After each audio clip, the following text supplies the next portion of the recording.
आसतु देखा आपण मैंने सब जानते आमर टीचिंग एग्जाम पेडागोजी क्लास होची आज गोटे आमर क्लास हम 50 MCQ सबू टीचिंग एग्जाम जो जार पेडागोजी आसूँ सबूपाई पड़ो पीटी पिला भी देखिपारे नॉर्मल पिला भी देखिपारे एसएसबी टीजीटी जो हवा जाऊँगी एग्जाम एसएसबी टीजीटी नॉर्मल पिलांकर भी टीएलएम आउ टीचिंग एडर अच्छी यूनिट्रे सिलेबस आमर पेडागोजी पिलांकर भी कौन टीएलएम और टीचिंग एड्स अच्छी कौन सिलेबस टीएलएम टीचिंग एड्र मुझे थ्योरी क्लास पढ़ाई देती जो आप देखी ना चैनल को जाकि चैनल को सब्सक्राइब करके वीडियो को लाइक करके पिला शेयर करूँ और क्लास अपलोड अच्छी देखूँ आज आम खाली टॉप 50 MCQ करवा केवल क्या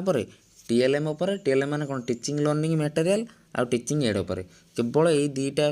टॉपिक उपर आम 50 MCQ करवा पूरा संपूर्ण भाव ओडिया रे पूरा संपूर्ण भाव बुझा कौन हम उत्तर कौन हम ना सब बुझे आप सब क्लास को देखते सब टीचिंग एग्जाम जार भी जो पिला भी टीचिंग एग्जाम दौरान जार पेडागोजी आसूँ